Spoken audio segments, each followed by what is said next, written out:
Okay. Welcome to AAC in the Cloud 2020.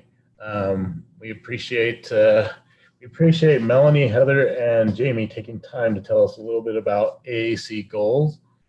Do not forget, no holes in your goals. So I'm going to pass the time over and take it away. All right, thank you. And welcome to our session. We're really excited to be here. We've been a participant in AAC in the Cloud before. This is the first time we've actually presented, but we've always benefited from the sessions. And this year was no disappointment at all. We've really had a good time and we're excited to be here. So we're gonna be talking about everything that we know about AAC goals. And I have to say a word about why we have donuts in our title before we move on. I think we can all agree that this has been a really stressful time, for all of us. And unfortunately for me, that's involved a lot of stress food. And when we get together, a lot of times we have to have food involved, and we all agree that one of our favorite stress foods is donuts. And we're going to thank Jaime for that. She's a connoisseur of great donuts. So we are technically on vacation right now, so we wanted to add some fun into this. So we wanted to think about our favorite stress food. So that's why the nod to donuts. And if you want, you can put in the chat what your favorite stress food is. And maybe if you have it right now with you, you can do that for fun. You'll see our QRC code there for our handouts and the site. So you're welcome to go to that. And that has our contact information and also all of our resources and references. So we will jump right in. First of all, a little bit about our background, or why do we think we can talk about AAC goals? We have very similar backgrounds professionally. We've known each other for a really long time. We currently work for New Horizons Regional Education Centers in Newport News, Virginia. If you know where Virginia Beach is, most people know where Virginia Beach is. We're across the water from that. We're a regional day program that serves the 6 surrounding school divisions. Most of our students have complex communication needs and also pretty significant behavior needs. And most of them use some form of AAC. And it certainly ranges from no-tech textbooks and language mats all the way up to various high-end devices and apps.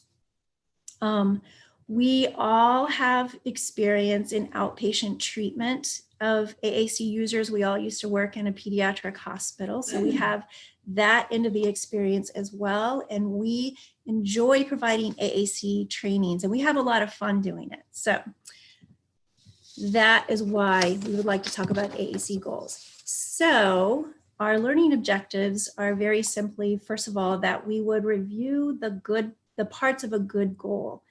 And then we will learn how to choose appropriate goals specifically for people who use AAC. And then we will talk about some sources for AAC goals.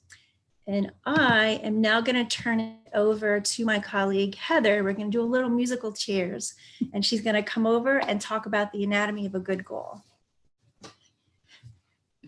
Okay, so I was just watching the Slack channel and seeing what everybody was saying was their stress food, and I'm with you on everything: hot Cheetos, chocolate, maybe a little wine. So I'm going to talk to you about the anatomy of a good goal. So how do we start? What are the components that we need to consider? And what elements do we need to include? So we are going to talk about the SMART acronym, the anatomy of a good goal. It needs to be SMART, with the S being specific. We need to use clear wording that everyone understands. We need to specify the behavior or skill that we are targeting, when and where it will occur, and we need to describe the specific supports or prompts that we are providing. We need it to be measurable. We need to talk about whether it's going to be duration, spontaneity, frequency, speed, or accuracy, or decreasing the level of prompt or latency. The A refers to action words, but also that it be agreed upon. It should be a team decision, a consensus that goal is a priority and a worthy area of focus. What that team looks like depends on the setting that you're in. It may include other teachers, other people in the education setting. It may include the family. It should always include the family. It should also be realistic. We want to target an emerging skill or one that is stimulable. We need to consider time restraints and possible barriers within the environment. And then the T, meaning time-bound or time-limited. We want to date the goal to indicate when we expect each level or skill to occur, which may be benchmarks. We always, especially in the public school setting, we want it to be achievable within a year. We don't want to carry these goals over year by year. So we need to really look at how we're writing these goals so that they can be reasonably achieved within these time limits. So everything that we're going to talk about here forward is going to refer back to these elements. So talking about things we need to consider. We want to consider where this will be targeted, what environment. We want to talk about why are we targeting that skill? Is it because it's developmentally appropriate? Is it because it's causing a breakdown in daily routines? Or is it causing behavior issues? And that's a lot of what we see in the environment where we work is the behavior issues that our students have.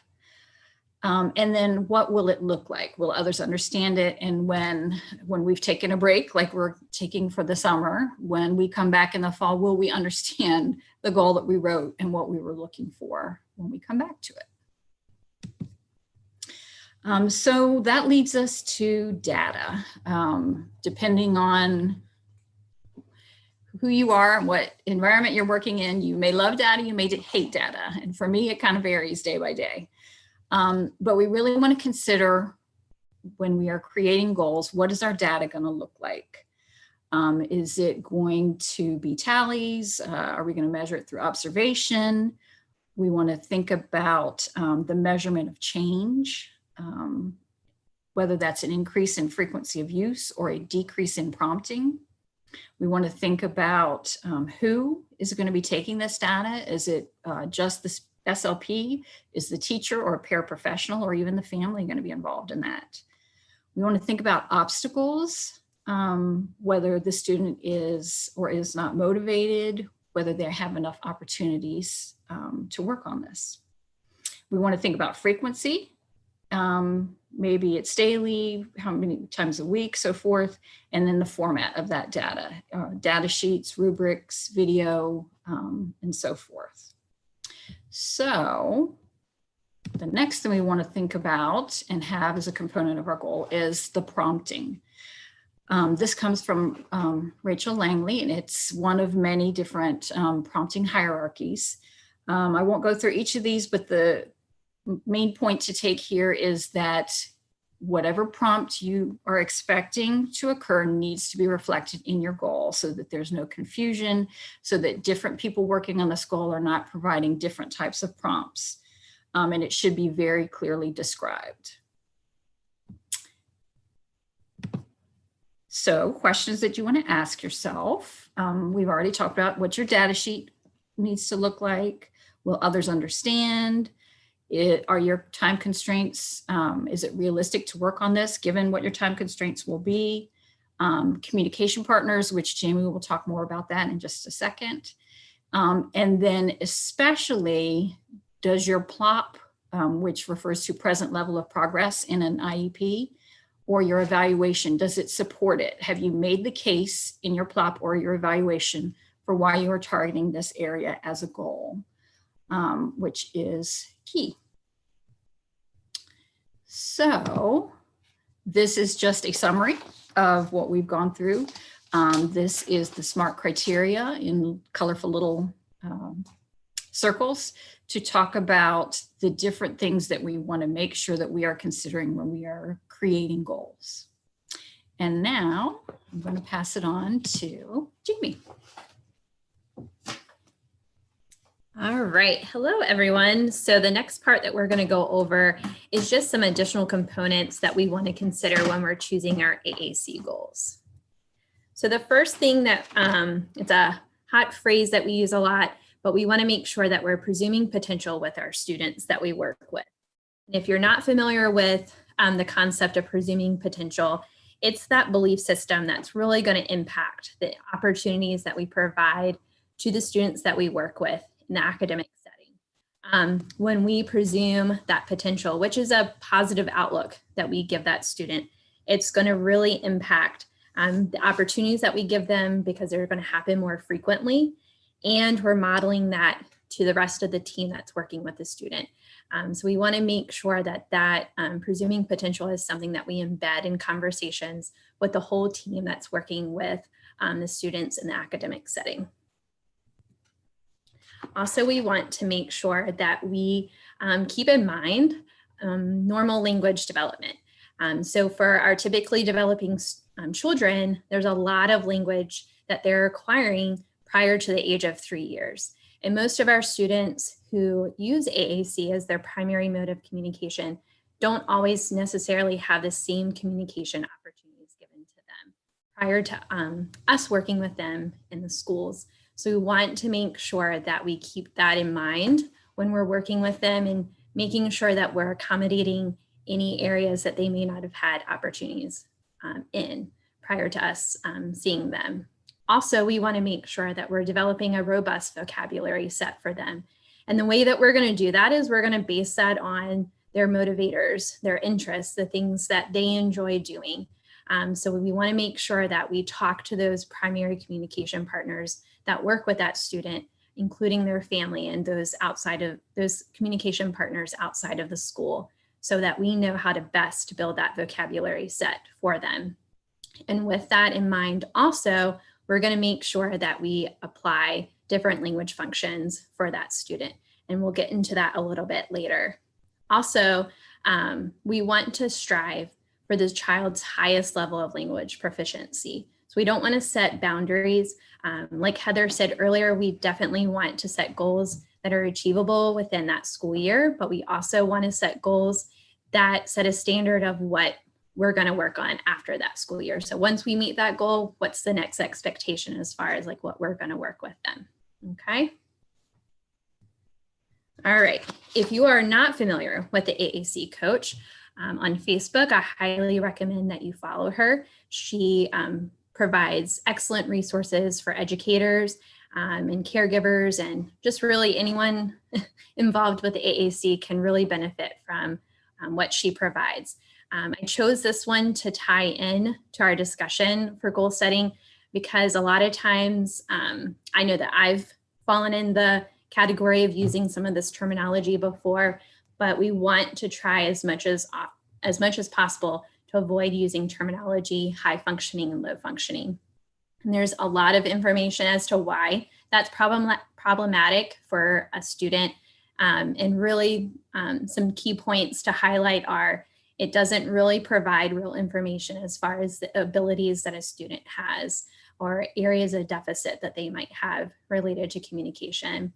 Also, it minimizes an individual's strengths and their struggles. If we think about it, how I might define high functioning may be different than how Melanie and Heather define it. And the same for low functioning. And we're just really pigeonholing our students when we use that. And we want to make sure that we avoid that as much as possible. So in our present level performance or in our evaluations, we don't want to use that because it's really open to interpretation. This is really something that I enjoy highlighting with families and always like to tie it in when we're talking about AAC, and that is the circle of communication partners. When we're developing our AAC goals for our students, we want to keep in mind all of the communication partners that our individuals are interacting with in their day-to-day. So the 5 circles start with life partners, And that's going to be those family members, siblings, grandparents, and it transitions to good friends, acquaintances.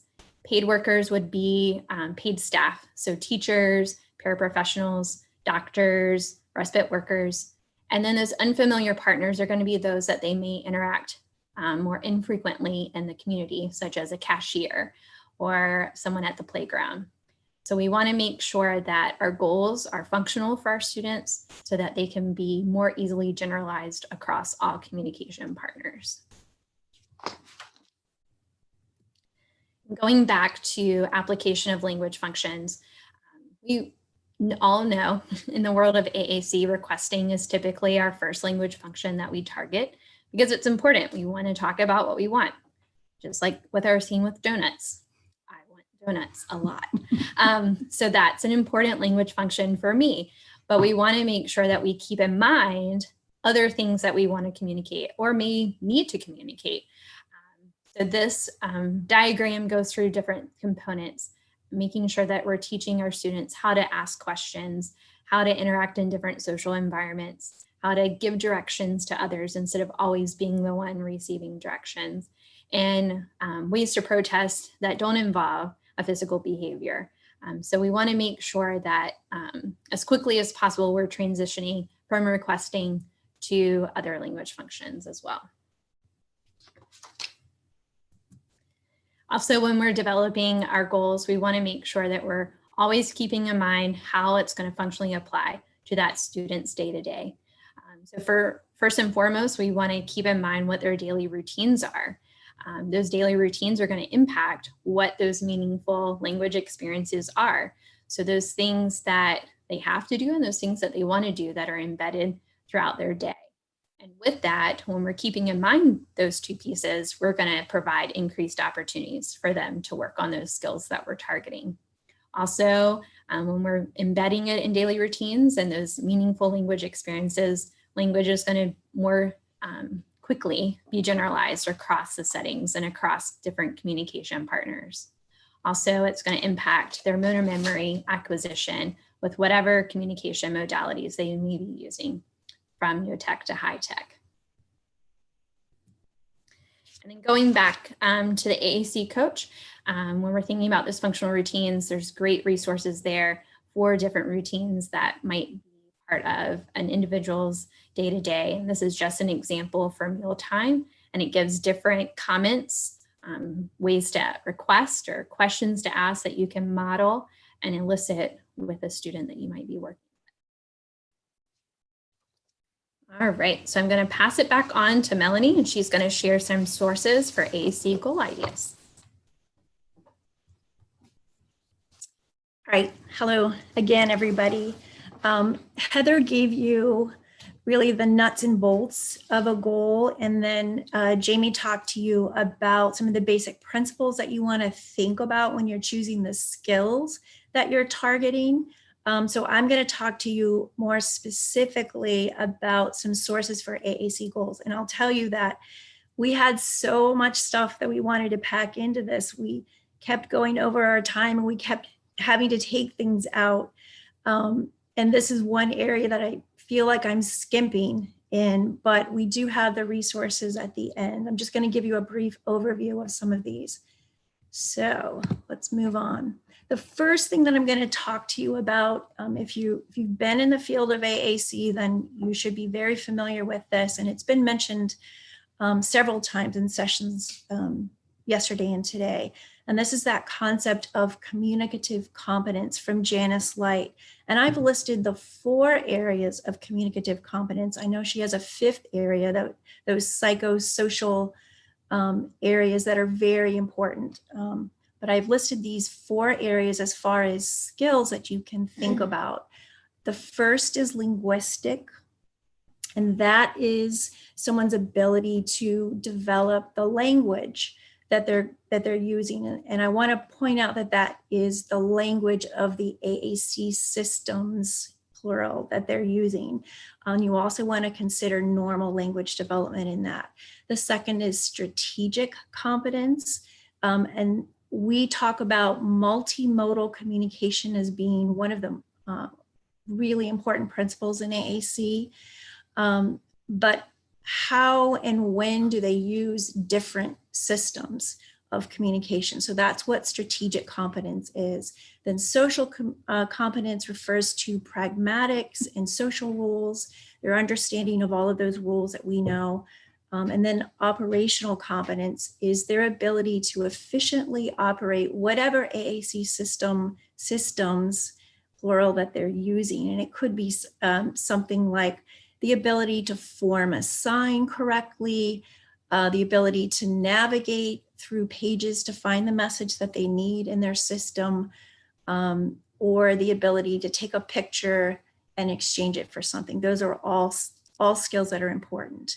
And I have a little cartoon of myself juggling at the bottom, because this is what I think about when I'm thinking about these skills. Whenever I'm considering what skills to choose to target for goals, I think about these areas, but it's more like I'm juggling these areas. And some of these areas are going to be more important at different times. So I may start with linguistic competence and making sure that I'm getting that language firmly established. And then after a while, that strategic competence comes in.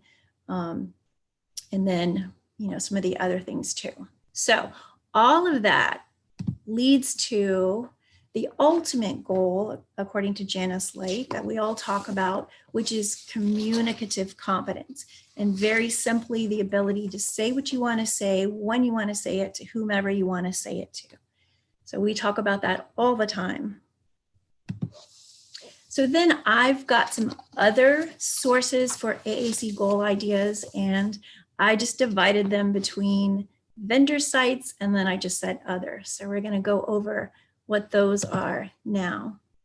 The very first thing that I do, or that I recommend somebody else do, is to check out the vendor site. They have some incredible resources, and I just have a whole bunch of sites here. Whatever AAC system your student is using, definitely go to the site. They have good information about that system, but you can also find good information about goals and skills and assessments that you can use to decide what kinds of goals to use. And I have one of the other things that these vendor sites, I think, get right in our field is that most of them provide information that's written in a way that all communication partners can understand. And I think if there's any time that we should all get a wake-up call about making sure that all communication partners are on board with our goals and understand and buy into our systems, it's what we've just been through. I know that's probably our first order of business, is to make sure that we get more buy-in from families. So this vendor sites are a good way to do that. And I have a good example, as luck would have it, a week after we flipped the switch and moved into this virtual treatment platform, one of my students got a new device. And so I had the difficulty of, how do I suddenly help this mother start brand new with a device? But the other issue was that it was a device that I haven't used. I've been practicing for a long time, but there was a device that I haven't used for a long time. So I wasn't as familiar, and I don't physically have it in my hands. We were able to go to the site virtually. Both of us go to the site, and we found great resources. They were written in a way that the mother understood right away what I was talking about. We were able to choose some goals based on the tools that they had. So I just want to put a really big plug into going to the vendor site to get those resources and use those resources. And then I have my other sources for AAC goal ideas. And I'll mention briefly about the communication matrix. This is one that we've used a lot and have really gotten some valuable information, and also gotten information that we were able to communicate very well to communication partners. And this, what I'm showing you right here, is a before and after, so you can see visually what it looks like. This is a questionnaire. If you're not familiar with this, it's a questionnaire that anyone can fill out. And one of the things that I really like about this is that anyone can fill it out, anyone can understand it, and they have videos that go with each question. So if you're not quite sure, you can click on a video and you can see exactly what they're talking about. So it keeps it valid. It makes sure that we're all talking about the same thing. And the other thing that's really nice, we've had classroom teachers. We were part of Project Core this year, and we had classroom teachers complete it. It really added to their understanding of multimodal communication and what we're talking about. So the same thing happens with parents when they're able to fill this out and go through this process. And you can see it takes students from unintentional, unconventional communication all the way up to independent, conventional use of language. And each of these squares is a skill. So it would be easy to pick a skill that's not been demonstrated. And this gives you great ideas for goals. It's been a free site, but I wanted to make note that just recently I saw that they are going to have to start charging for this site. And then this is the dynamic AAC goals grid from Toby Dynavox. This is another questionnaire that can be completed really by anyone. It assigns a level of communication ability that goes from emergent communicator all the way up to an independent communicator. And the other really cool thing, if you remember, I just talked about those 4 areas of communicative competence. This actually goes through those 4 areas. So it'll go through each of these levels, but then it'll go through each of those levels or those areas of communicative competence. So you can really hone in on goals that you like to do. And I've given you the site where you can print it out, but you can also go to their Pathways app and fill it out electronically as well. And then I just have the old-fashioned way, which is just taking communication samples. And I call it a communication sample. I was taught that it's a language sample, but to me, language sample means that you're writing down only spoken language. And what I want to do is focus on multimodal communication. So I'm writing down everything. If they're using eye gaze or they're using any sort of nonverbal communication, I want to make sure that I'm noting all of that when I'm looking at their communication sample. And then again, I would go to vendor sites. They have some amazing resources that you can use to analyze language samples and really to help you see what a goal is. I am more visual and I really like visual representations. And I wanted to give you an example of a word cloud, and both Realize Language and Cough Drop have lots of different ways to analyze language, but they have a word cloud with it. And I was able to use this at the beginning of this year. I had a student, he was producing a lot of language, but when I printed out his word cloud and shared it with the mother and the IEP committee, I was able to show them that it was all names of his favorite videos. And I used it as evidence for why I really wanted to focus a lot on core vocabulary and get more core vocabulary in his communication sample. So 5 months later, we were sitting down again. So I printed out another word cloud and we were able to see all kinds of core vocabulary in that language sample. So that was a really good visual representation for that. So I would encourage you to go to vendor sites again to look at how they analyze language. And then I wanted to say to remember that these ideas that you get from these sources are ideas for skills. You will then need to do the work of designing the rest of the goal to fit your environment, and your testing environment, really. And we're going to talk about that at the very end. And then, of course, apply the information you get to what you know about normal language development. And I have this little note about the Wizard of Oz at the bottom because it always makes me think about the Wizard of Oz. When I think about, we do a lot of trainings for speech pathologists in our area, and there are a lot of speech pathologists who don't feel as confident about their knowledge about AAC, and they tend to shy away, and they're not really sure about goals to choose. And we always tell them, you know about normal language development, you have the skills.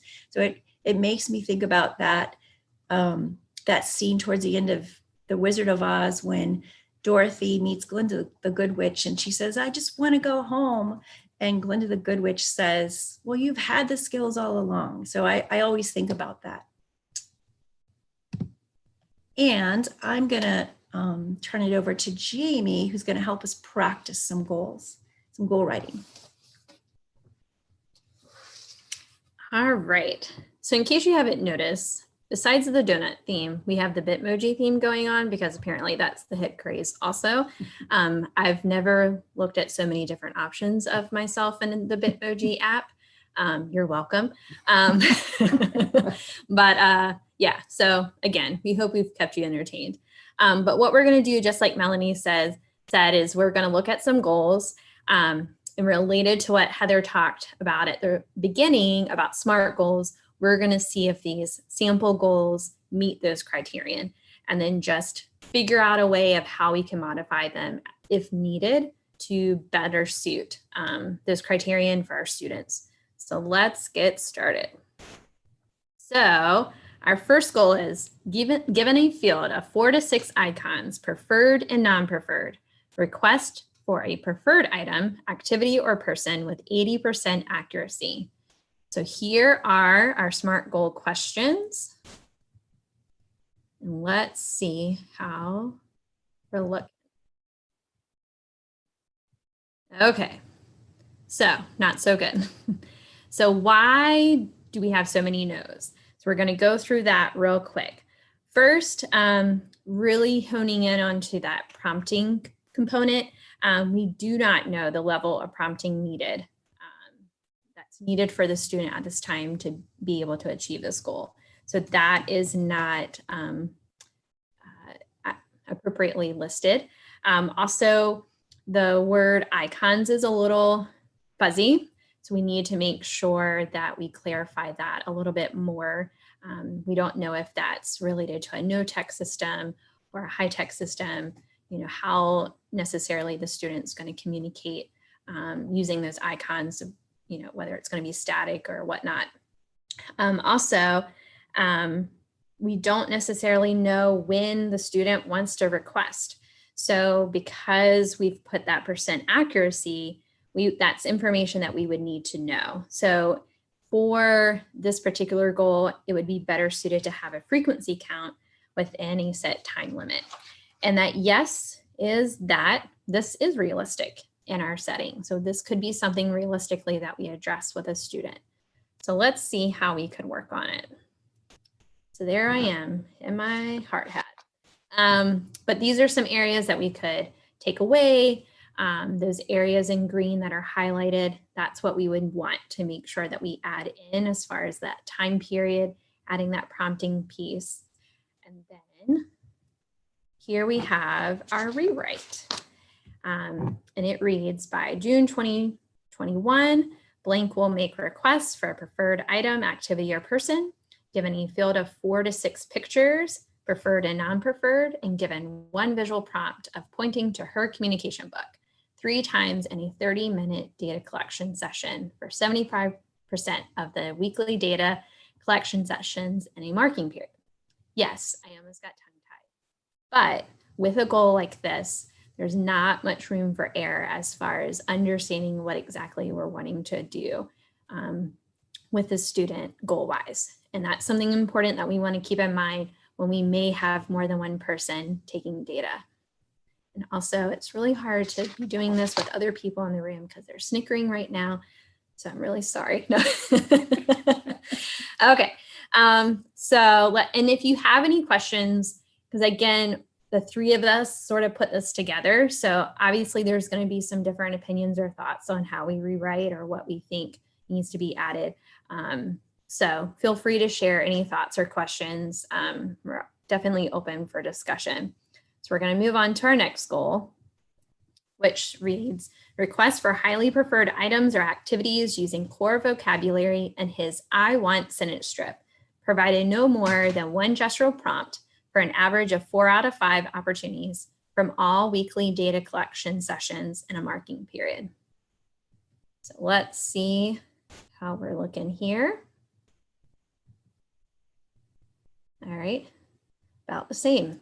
So areas that we needed to clarify that didn't allow us to necessarily meet the SMART goals criterion is we need to clarify the highly preferred items or activities, the field size that we're using as far as the picture exchange, and if using a communication book. So there's some more details that we might want to make sure that we include.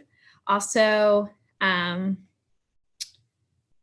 let's see, how do you know when your student wants to request? Again, so we have that % accuracy, and again, looking at whether or not it would be more appropriate to use a frequency count. And that yes, again, is that this can be something realistically addressed in our setting. So let's look at our rewrite. So we've got our areas that we would want to take out, and then those areas highlighted that we would want to make sure that we add. And then we have our rewrite. So by June 2021, blank will request for a highly preferred item or activity from a field of 10 to 15 pictures in his communication book using his I want sentence strip, provided no more than one gestural prompt 3 times in a 30-minute data session, for 75% of the weekly data collection sessions in a marking period. So we've made sure to make the goal more specific and add those necessary areas so that all parties taking data and working with that student will understand.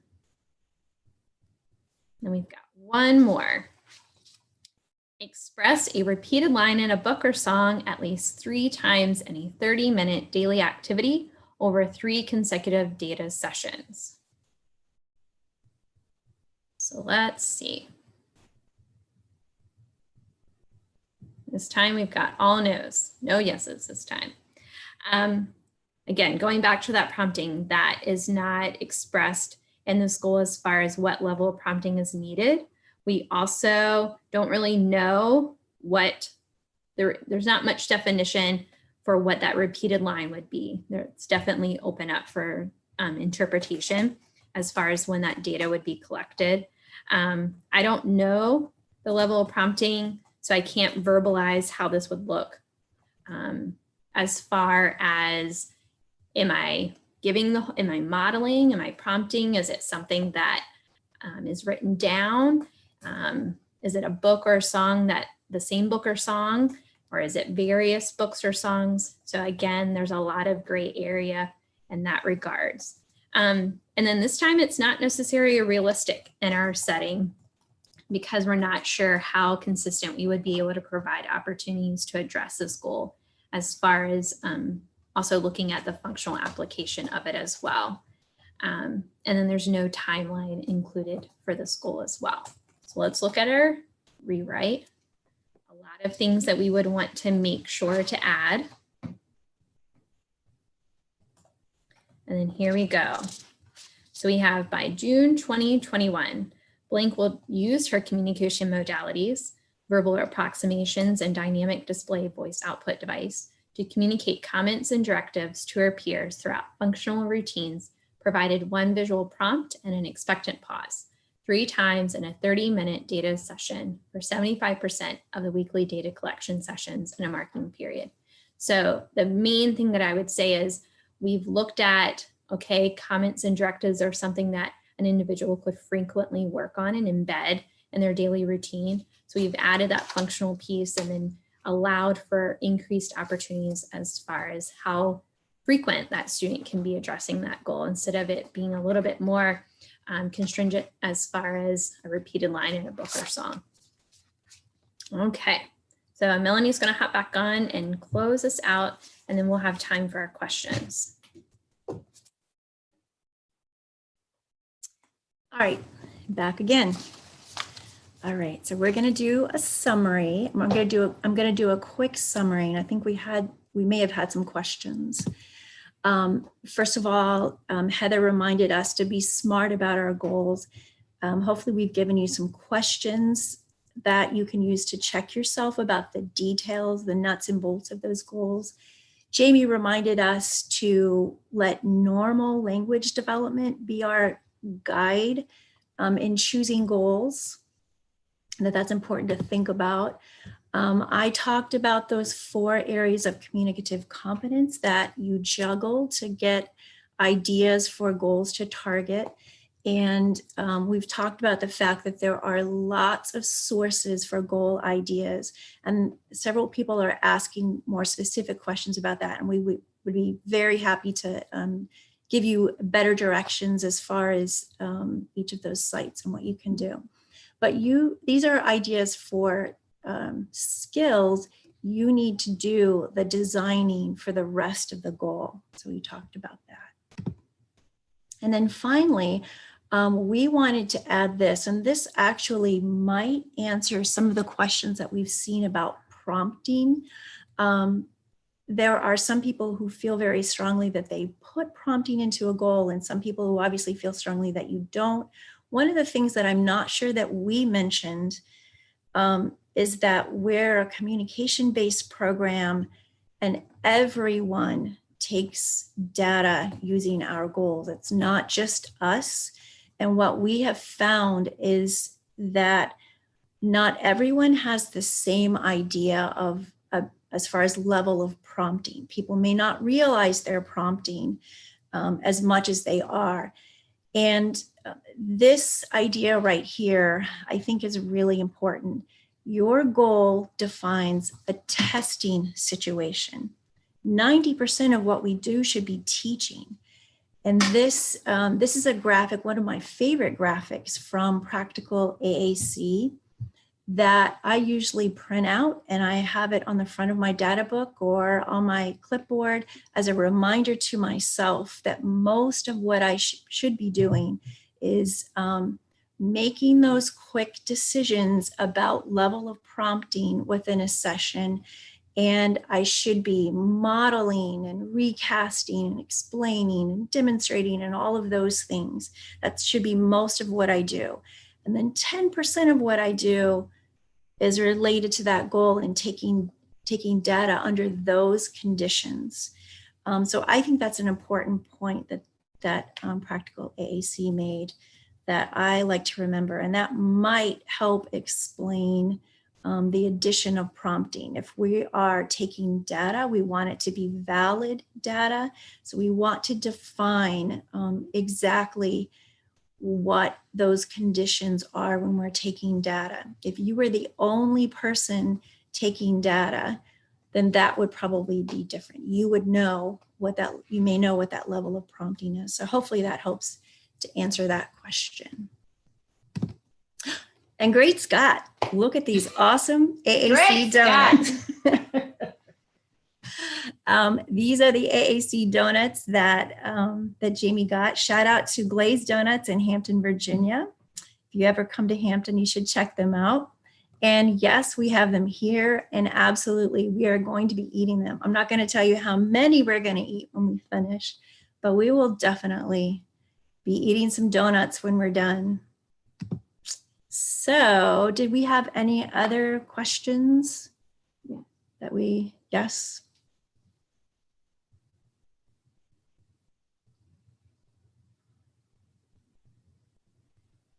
Can I say them out loud? Yeah, okay. Yeah, go ahead. All right. So if prompting is being used to make sure the student selects the symbols the adult wants the student to select, I view that as problematic, especially if prompting is used from the beginning. Mm-hmm. Yes, I agree. IEP goals are reflective of testing. That way, they are written and measured can be so problematic in connection to instruction. So I think just making sure before we close out, if there's any necessary clarification that we might need to give related to the inclusion of prompting in our goal writing. Mm-hmm. And also understanding that writing in an expectant pause, of course, is considered, defining your prompting as well, because I definitely agree. We don't want over prompting. What we have found in dealing with a variety of communication partners is that it's beneficial to us to be more specific in that situation for prompting, so that we let people know that they don't, we don't want them to use physical prompting, for example, no hand over hand as much as possible, if that makes any sense. Right. Karen Latimer Scott was the first one to make note of the great Scott. So Karen Latimer, good job. All right, good job. Yes, that was our Back to the Future quote. So, and real quick, I don't know if I'm in the screen or not. There was a comment about when we incorporate expectant pause into our goals, and sort of going back to what Melanie recently mentioned, as far as we want to make sure that we're holding everyone essentially accountable for the support that we're providing for the student. A lot of times we're adding that expectant pause component in there because we want to make sure that we're all aware of that waiting period that we give our students to generate their responses for whatever language function or skill that we're targeting. So that's one of the other pieces that we want.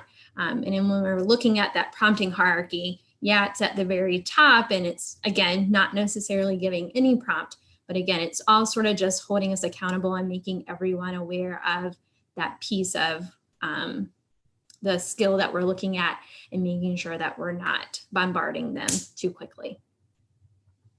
Okay. Oh, never mind. Oh, apparently Stacy had it first. Oh, sorry, Stacy. I missed it. Okay. So we are finished. I'm looking.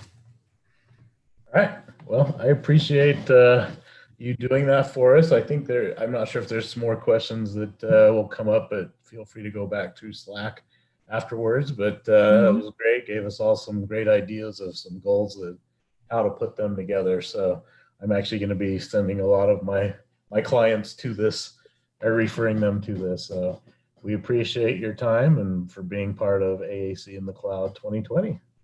Thank you. Thank you very much. Absolutely. Bye. We're going to go eat donuts.